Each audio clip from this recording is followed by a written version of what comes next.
Ce que moi j'ai vu ici, là, c'est extraordinaire. Appréciation de responsables d'associations de consommateurs après la visite du chantier. 16 différentes associations de défense des consommateurs sont passées dans tous les compartiments du chantier. Bloc administratif, salle des machines, station de dépotage, conduit de gaz. Tout le site leur a été ouvert et beaucoup d'explications données. Tout ce qui a été expliqué me permet de dire que l'environnement a été pris en compte.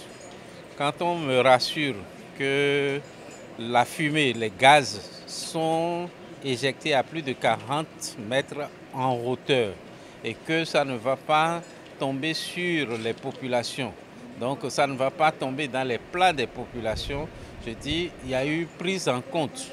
Nous, associations de consommateurs, nous serons très critiques, nous serons très constructifs, mais c'est pour que le Bénin s'améliore, c'est pour que le consommateur ait l'impact dans son quotidien. Ce que j'ai vu ici m'a impressionné. 120 MW pour l'investissement qui a été annoncé et la possibilité de faire une extension de l'infrastructure pour avoir plus d'énergie électrique pour les populations est une vision que nous soutenons et nous pensons que le Bénin est sur le bon chemin. Il faudrait bien continuer dans ce sens pour que l'amélioration soit continue parce que notre démographie, elle n'est pas statique, elle évolue.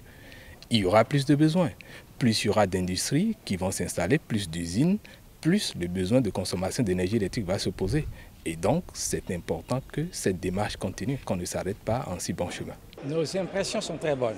Ça fait plus de 15 ans que la crise énergétique a pris une ampleur en République du Bénin. En 2 ans, les solutions que nous avons obtenues parlent d'elles-mêmes. Nous ne les avons pas eues depuis 18 ans. Ce que je viens de voir, en ce qui me concerne, me rassure que les effets seront encore plus bénéfiques très bientôt. Pour qu'il n'y ait pas de faille, le système de maintenance est déjà conçu avant même l'achèvement des travaux. Chaque équipement ici a un manuel de procédure. Il y a des équipements, des documents pour la maintenance qui sont suivis, donc on sait exactement ce qu'il y a à faire pour chaque équipement. Au cas où il y aura besoin de faire appel à de l'expertise, nous n'allons pas hésiter parce que ça contribue justement à conserver la performance initiale et à l'améliorer.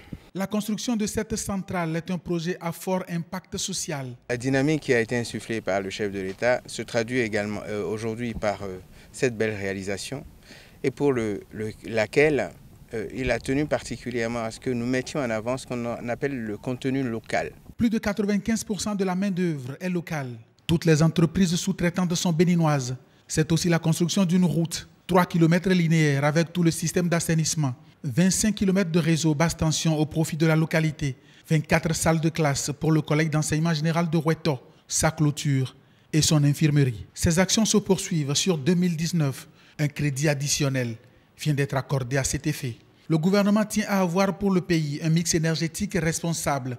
En dehors de la biomasse, 3 centrales hydroélectriques multifonctionnelles sont prévues à Dogobis, Vossa et Béterou. À l'horizon 2021, nous aurons également une centaine de mégawatts d'origine solaire. 100 mégawatts, ce sera également historique dans notre pays avec 2 projets structurants.